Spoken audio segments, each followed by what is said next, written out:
Hi, everyone. I am so grateful for whoever can join us for this session. I am delighted to be able to have a candid conversation about death and dying with a dear friend of mine, Leanne Allen. And Leanne and I feel the great pleasure of having had the chance to overlap with her through a common interest that we share in Refugee Film School. So if you want to know more about Refugee Film School, it's refugeefilmschool.com, where Leanne and I are both co-founders and volunteers who support a group of wonderful refugee kids who are learning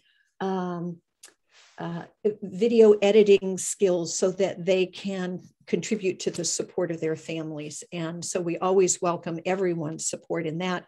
So being involved in Refugee Film School gave me the opportunity to meet Leanne. I have not yet had the opportunity to commit and really be involved in Leanne's amazing yoga classes, but I hear nothing but good news about them, good reports. So Leanne, tell us a little bit about yourself. And if you would lead into the first time that you can remember death impacting your life. Like at what point did death as a thing come onto your radar screen? Okay. Yeah. Well, thanks first of all for having me. And I'm grateful that we've, developed a friendship through Refugee Film School. So a little bit about myself. I'm currently acting as a yoga teacher and finishing my wellness coaching certification.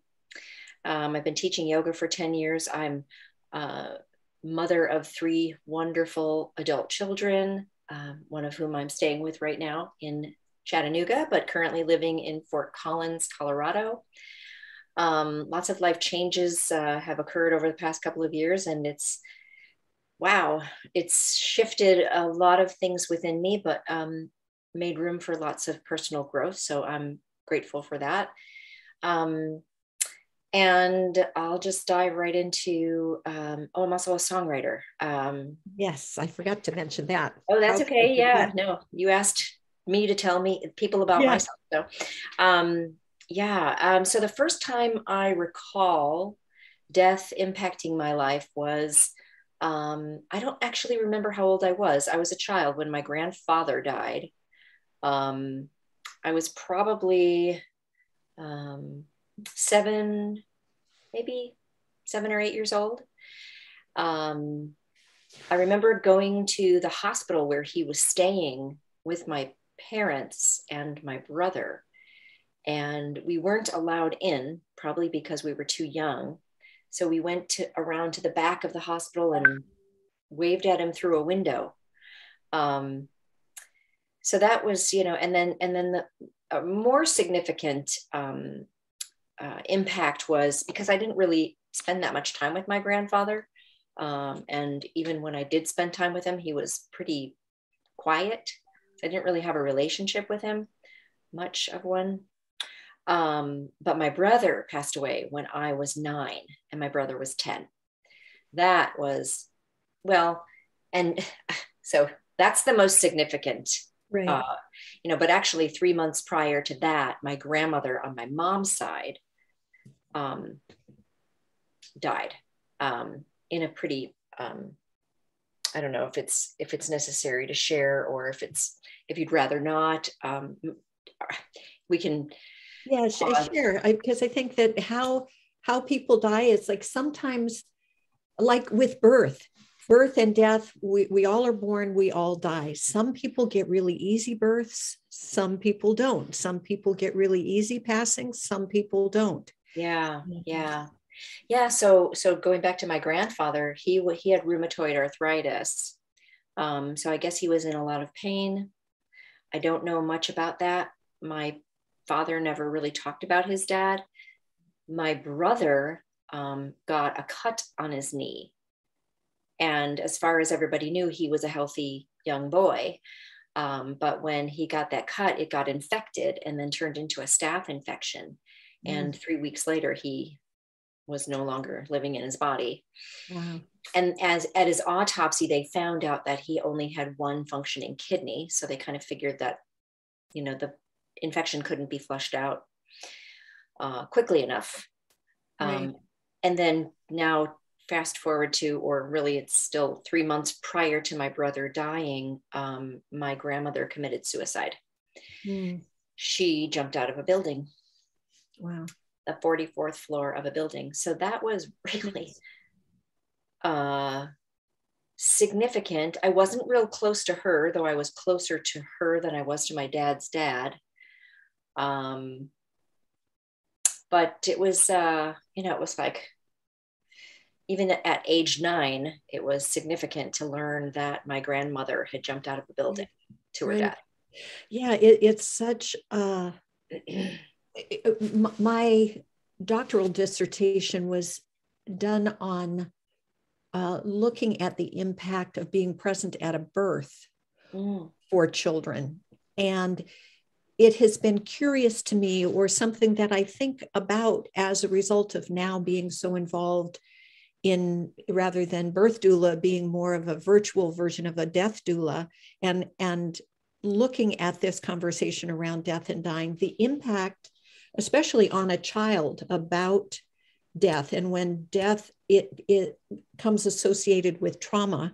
So hearing that a grandparent had jumped out of a window, or the abrupt passing of your brother, those are two huge, potentially traumatic imprints of what death is. So tell us more about how you feel that has shaped things for you now as you look, or even allow yourself to talk about death. Yeah. Well, it's so as a child, we basically, my parents pretty much never talked about my grandmother or my brother again until I was an adult and asking questions. So it felt like a subject that was off limits. And there was a lot of confusion and sadness, that unexpressed sadness, that I was able to express in the last few years.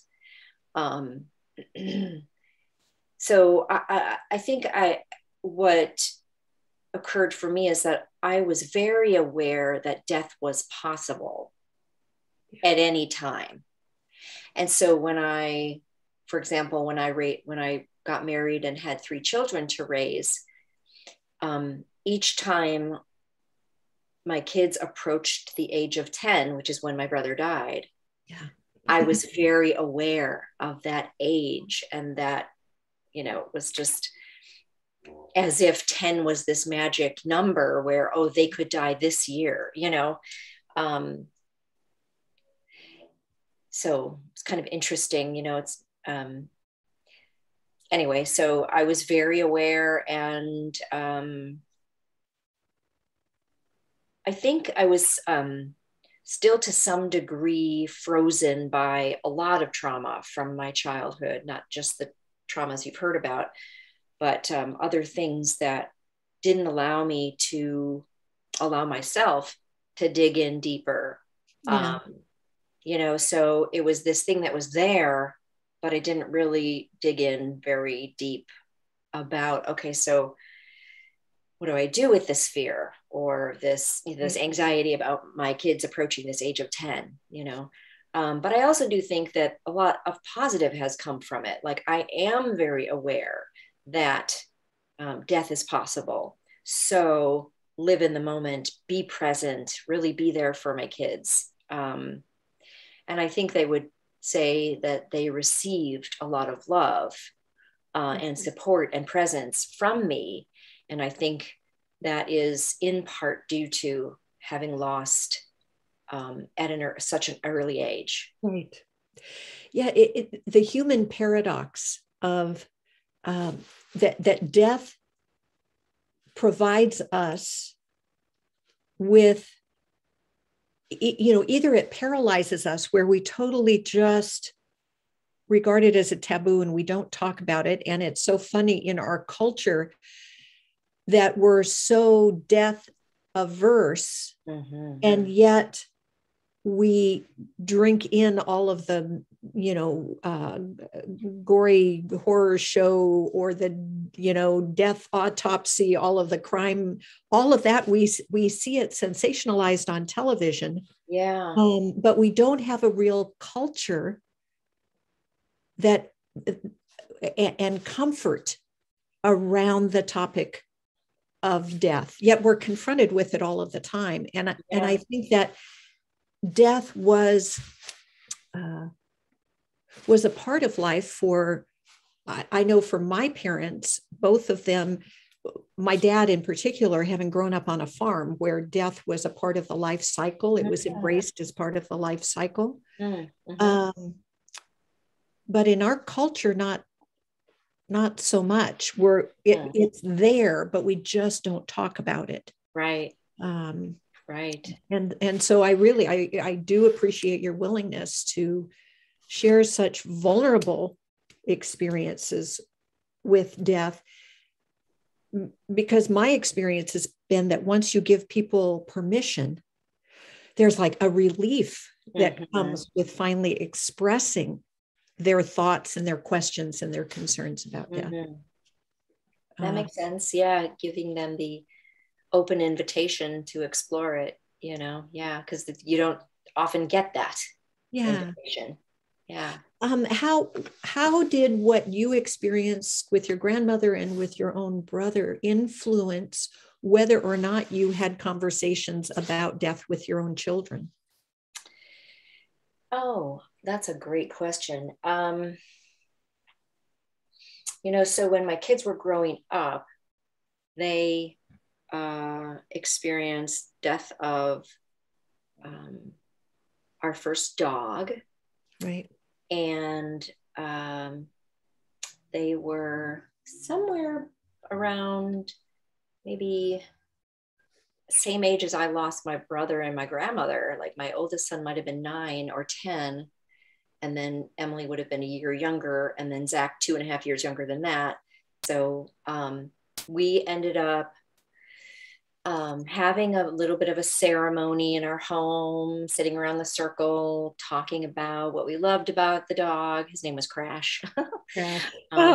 Yeah, he was a 75-pound golden retriever, and just kind of a maniacal little being, but sweet too. But I think there was an awareness of the lack of communication about death that my parents had allowed or invited in. So I definitely wanted to give the kids opportunities to express themselves. But I also don't think I went as far as I could have, because there was still a little bit of, I was still influenced by my parents' silence on discussing things that were difficult. I was still a bit influenced by that. And then their next exposure to death was when their cousin was hit by a car and killed riding his bicycle. So their cousin was 21, which means Tim would have been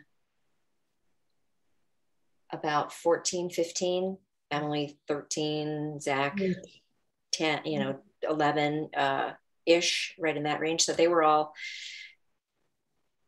pretty young. And when they heard the news of losing their cousin, who they really looked up to, how oftentimes you look up to the elder family members who are somewhat close in age, So we went to the funeral. That we flew from Georgia. We were living in a suburb of Atlanta at the time when we flew back up to Illinois, where we used to live, where the cousin and his parents and brother did still live. and we spent the day with them, the funeral, the wake, you know, that kind of thing. And then actually, I feel like I could have done more around giving them opportunities to express themselves. Right. With their cousin's passing, was there a casket, like an open casket funeral type? There was gosh, now I'm blanking on what there was. Gosh, I don't even recall no, there wasn't, because his body was in bad shape from the car accident. So they did not get to see him. No, they did not get to see him. We were at a ceremony though. It was an outdoor ceremony at a park. Their other cousin, the brother of the deceased, was there, and he is only 4 years older than my oldest child. So they're a little closer in age and a little closer in just understanding of these kinds of things, you know. But 4 years can be a big gap for ages, you know, those ages. And then during that school year, our youngest son, Zach, seemed to be struggling with just life in general. And so we took him to a therapist that was kind of specialized in the experience of death for children. And I wish I had done it for all three of my kids, now that I think about it. Right. But he was the only one really displaying any kind of, what's the word I want? Maladaptive behavior. Right. Right. Have you pondered your own passing, and have you had any kind of conversations with your kids around? Yeah, I mean, so when I moved to Nashville in 2018, I started attending a Buddhist meditation weekly. And there's so much more openness around discussion of death. Yeah. And what I found was there was in the discussion of death in the Buddhist community, at least. It's a Buddhist practice that to reflect on death often as the reminder to live life fully. So it's not the focus on the morbid, but to reflect on death as the reminder to be fully present. Yeah. So I think after that period of time, I became more vocal, more verbal about it, about my own death. And I have talked to my kids about my will. I've talked to them about details within the will and the last rites and things like that. You know, once I was divorced in 2020, I decided to get a new will written and just kind of went through the details of that, and you know, how I want to be honored, you know, and like either buried, cremated, or I said whatever the most green option is at the time, let's go with that if it's reasonably priced, you know. Right. Kind of balancing those the practical financial matches the reality of the virtual part. Yeah. So we haven't we don't spend a lot of time talking about it, but we did discuss those things. Were they receptive? Yeah. Yeah.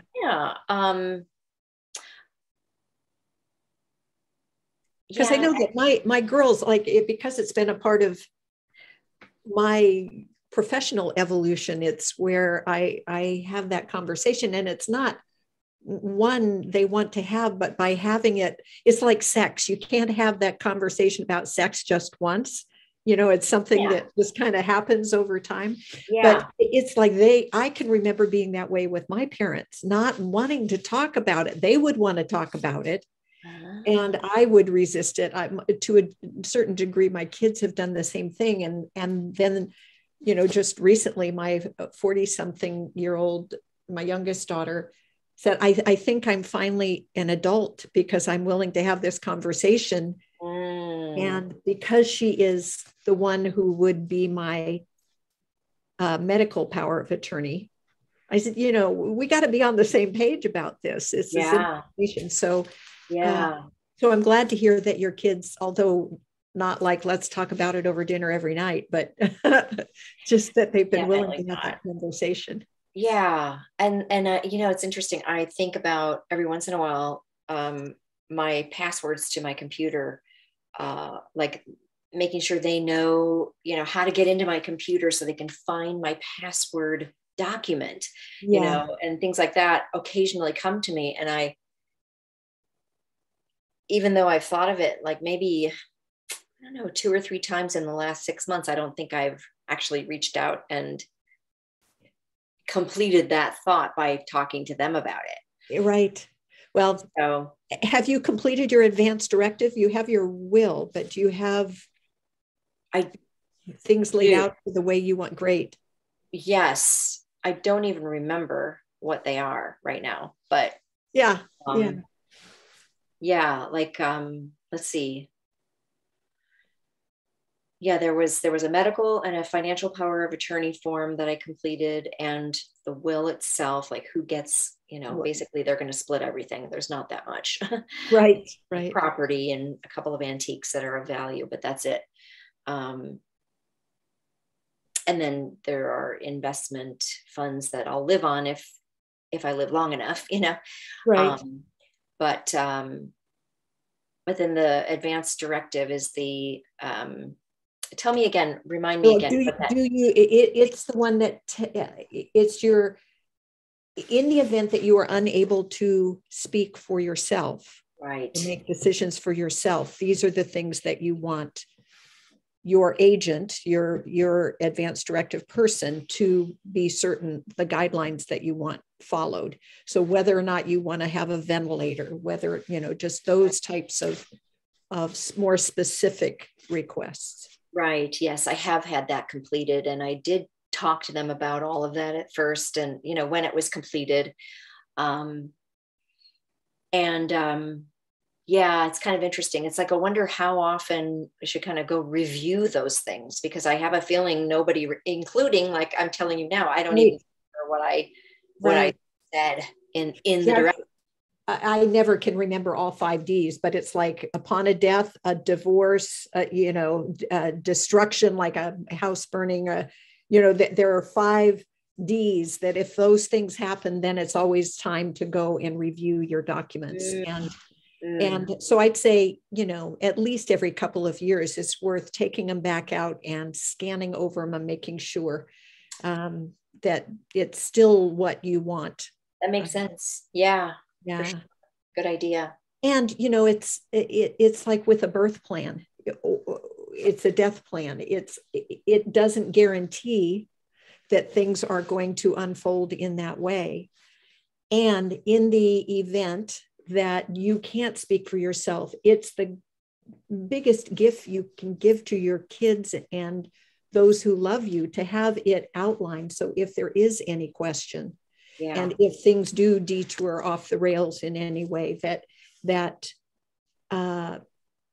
they are aware. So if they do find themselves in the position of having to make challenging decisions in your behalf, right, that they don't have to live with the guilt or uncertainty, or, absolutely, you've offered guidance. And people assume, without an advance directive of any kind, doctors need to are trained to do whatever it takes to prolong life, not to prolong a quality of life, right, but to prolong life. Right. And so it, for me, became absolutely essential, because I want quality over quantity, that be clearly spelled out.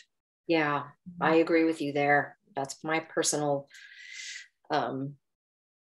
decision as well. And that is, I know, as we're talking about it, little memories are trickling back in. And I know I don't want to be on a respirator for any period of time. Yeah. Right. If there's, it's something about if the brain is not functioning, if the brain is not able to function for itself, let the body go. Right. Yeah. Yeah. How do you feel that you have a fear of death, or is it more embraced as a whole as part of life for you? Yeah, it's kind of a mixture, I think, for me. I'm not ready. I don't want to die. I mean, if I have to be ready, I don't have a choice, right? Yeah. I don't want to die in the near future. But I know it's inevitable, and nobody gets out alive. Right. Life is 100% fatal. Right. I love that. But yeah, I guess I don't fear it. I have a sense that whatever comes next is going to be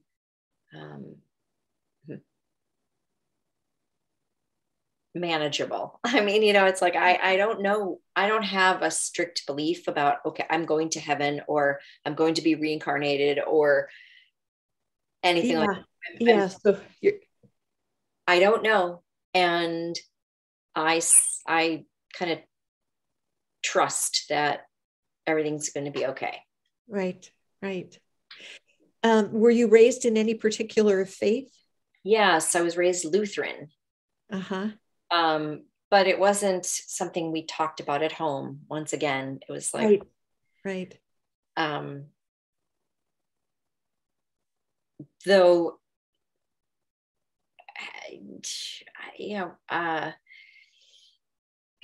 go on. Yeah. Well, it's really intriguing to me that I had a near-death experience when I was 17. In all of these years after, in researching more about those who have near-death experiences, that if you have been raised believing that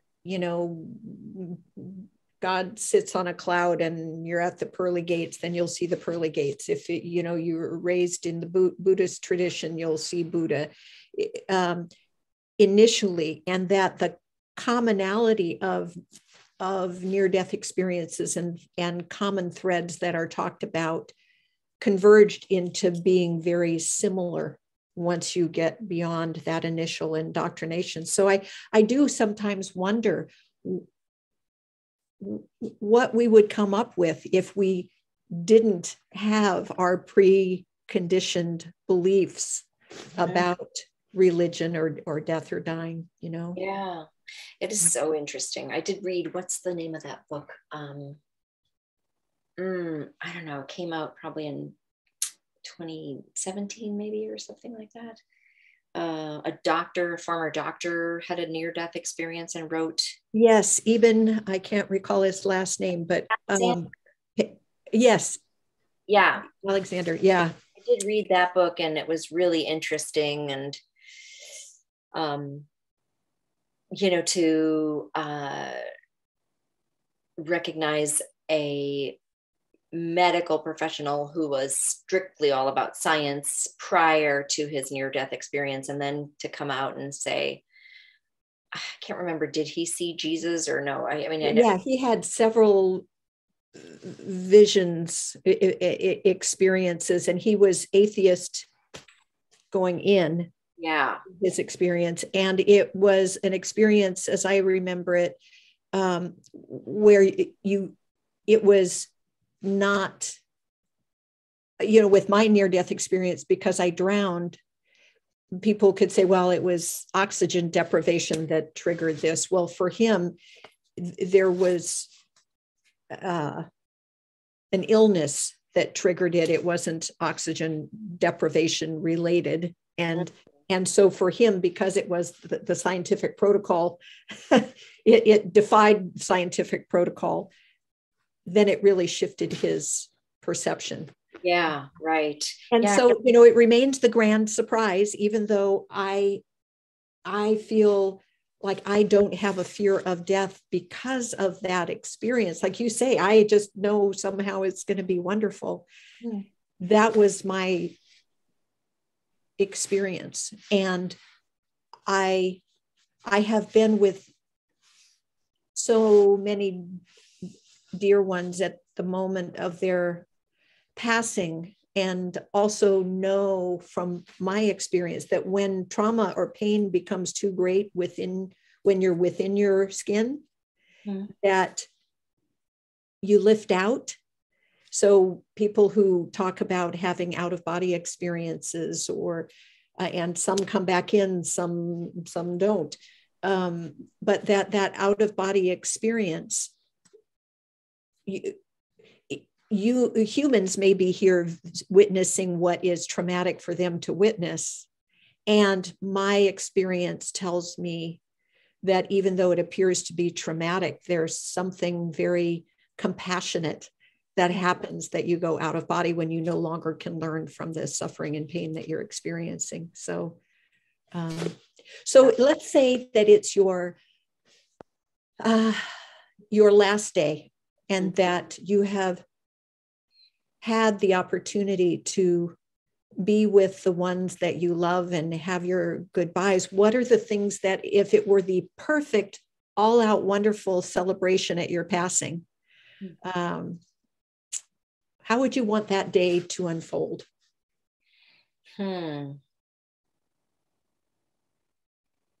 Wow. It's interesting. It's like my concern, I guess, is for my kids. Yeah. Like I would want it to unfold however would support them best. Yeah, that's a true mom. Yeah, I mean, it's like so I don't really know, it's like I don't want to put any expectations on it, but I just hope that they are all able to support each other in whatever ways they each need support, and that it's a celebration versus a sad event, a celebration of what time we did have and the closeness, celebrating our relationships. Right.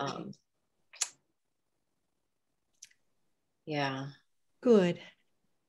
Well, I am so grateful, Leanne, for your time today and your willingness, because I think we've touched upon some really important things. Just the impact of trauma, the impact of loss as a child, and how we maneuver that. I think just the changes that you've talked about in your life that have prompted you to revisit your advanced directive, that life comes with many births and deaths that come in between that one initial inhale and that last final exhale. And so just all of the grieving and obstacles that we face as a result of loss along the way. What would you say that death, whether it be the death of your grandmother, the death of your brother, or even the death of a relationship, what are the most important insights or lessons that you would want to make sure were part of your legacy, or something that you passed on that death had taught you about living? Yeah, I think it's at least that we want to be good to each other, because you never know when it's someone's last day. Yeah. So that you don't have regret. Yeah. And also, allowing ourselves to be human and recognizing that we will unintentionally hurt people we love, right, and to be able to forgive ourselves for that once they pass. Yeah. You know, if I'm living and I've mistreated, like I